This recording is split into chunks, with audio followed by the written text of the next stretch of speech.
भूत, पिशाच, चुड़ैल, बचपन से ही ना इन सुपर नेचुरल ताकतों की कहानियां हमारे सबसे डरावने सपनों का हिस्सा रही हैं। हम सभी ने अंधेरे में छिपे उन अनजान सायों के बारे में किस्से सुने हैं जो दिलों में खौफ पैदा कर देते हैं।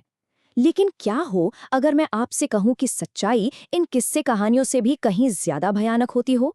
असली टेरर यानी कि सच्चा खौफ किसी अनजान दूसरी दुनिया से नहीं आता, बल्कि हमारी इस फ्लैश एंड ब्लड रियलिटी से आता है।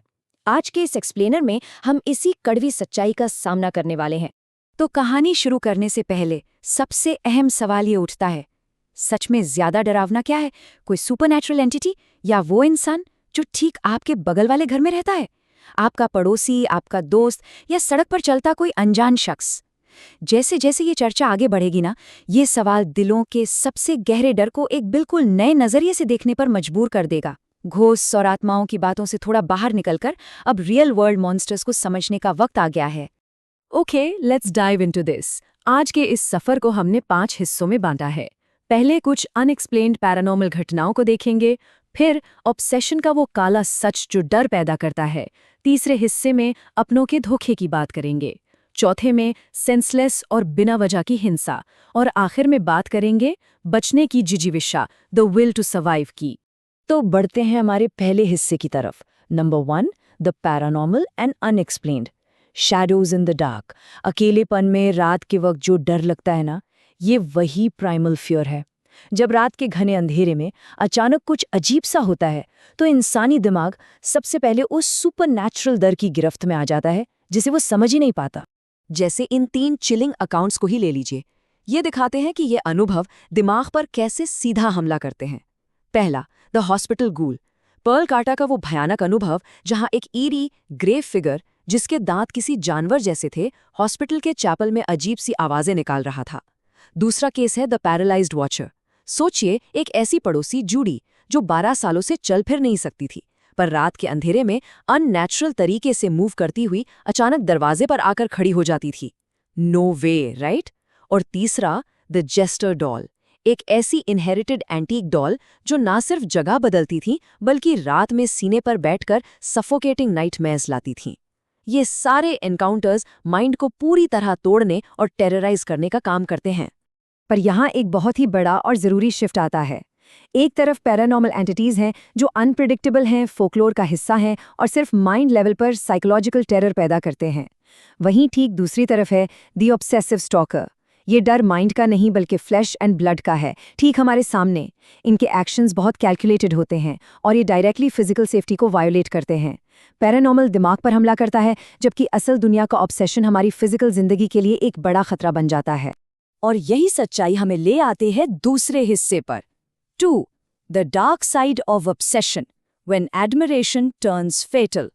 ये एक ऐसी टेरिफाइंग रियलिटी है जहां सेलिब्रिटी स्टॉकर्स और ऑब्सेसिव फैंस की दीवानगी एक आम पसंद से आगे बढ़कर किसी की प्राइवेट लाइफ में एक भयानक इन्वेजन बन जाती है। The crucial point here is in 3 cases को समझना जो इस ऑब्सेशन की डिस्ट्रक्टिव एस्केलेशन को बिल्कुल क्लियरली दिखाते हैं। पहला केस जेसन अलेक्जेंडर का ले लीजिए, जिसने अपनी एक्स वाइफ ब्रिटनी स्पीयर्स के घर में घुसकर उनके सबसे प्राइवेट स्पेस का लाइव स्ट्रीम कर दिया, उनके बेड और पर्सनल चीजों को छुआ। फिर आता है जोना का केस, जिसने एक इंटरनेट सेलिब्रिटी के मीम कॉइन में अपनी लाइफ की सारी सेविंग्स खो दी, और उसका ये ऑब्सेशन एक वायलेंट साइकोटिक ब्रेक में बदल गया जहां वो सड़क पर चाकू लेकर निकल आया। और आखिर में चैड माइकल बुस्टो, जिसने एमा वॉटसन के ड्रेसिंग रूम का दरवाजा तोड़ने के लिए लिटरली अपने ही नाखूनों को खून निकलने तक नोच डाला। ये सिर्फ ट्रेसपासिंग नहीं, अनहिंज्ड फिजिकल वायलेंस है। अब जरा केटी पेरी के स्टॉकर पावल जर्स्की द्वारा कहे गए इन शब्दों पर गौर कीजिए। She belongs to me, she's waiting for me, she called me here। ये उसने तब कहा था जब वो बैकस्टेज पकड़ा गया था। ये एकदम डीपली इलस्ट्रेट करता है कि स्टॉकर्स अपने दिमाग में एक शेयर्ड डेस्टिनी का कितना खतरनाक इल्यूजन बना लेते हैं। उन्हें सच में ये लगने लगता है कि उनका और विक्टिम का आपस में कोई प्री डेस्टिन्ड रिश्ता है। अब आते हैं डर के सबसे इंटीमेट फॉर्म पर। 3, betrayal by the familiar, the monsters at the dinner table.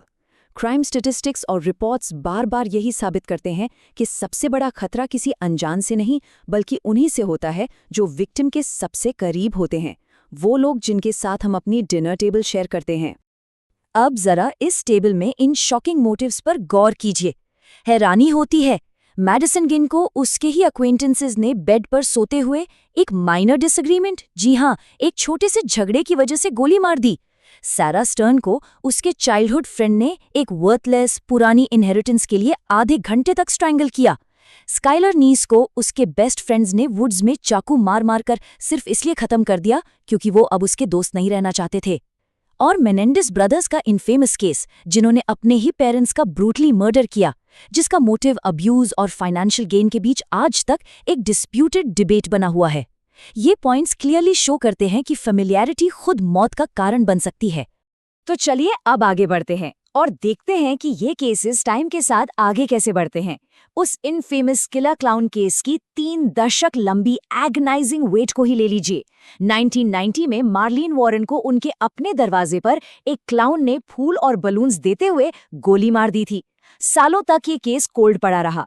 फिर 2014 आया जब डीएनए एडवांसमेंट्स ने शीला कीन वॉरेन को इससे लिंक किया। सबसे शॉकिंग बात पता है क्या थी? जब 2017 में शीला अरेस्ट हुई तो वो किसी और के साथ नहीं बल्कि मार्लिन के ही पति के साथ रह रही थी। आखिरकार 2023 में उसने गिल्टी प्लीड किया और उसे सजा मिली।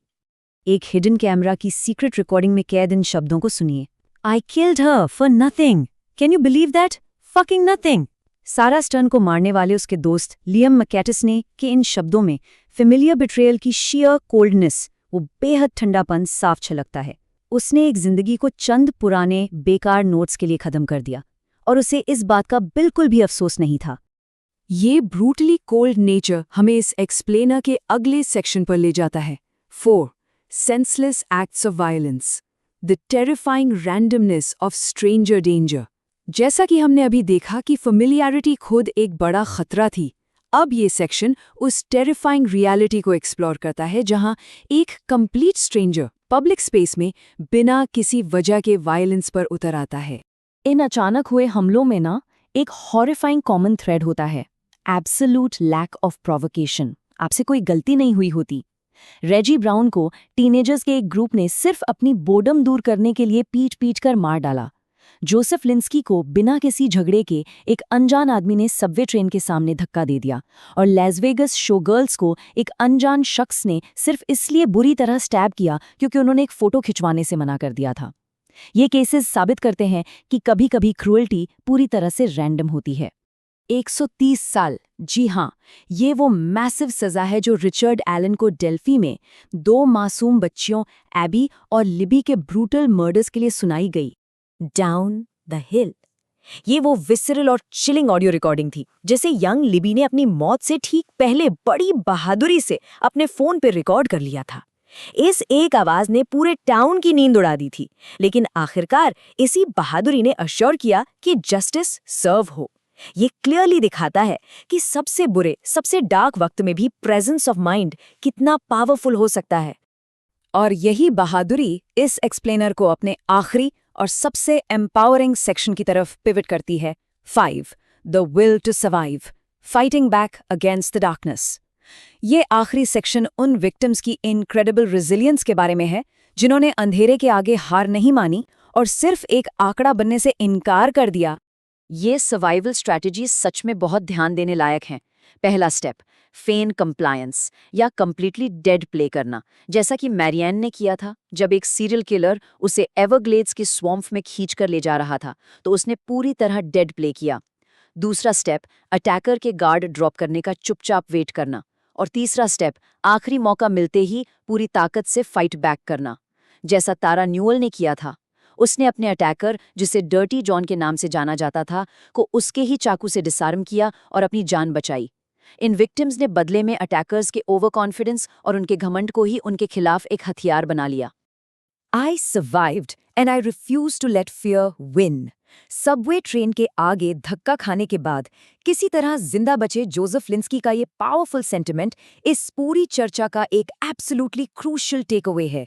मॉन्स्टर्स फ्लैश एंड ब्लड में इसी दुनिया में मौजूद हैं, बिल्कुल है, लेकिन ह्यूमन रेजिलियंस और बचने की इच्छा शक्ति उन मॉन्स्टर से कई ज्यादा बड़ी और ताकतवर है।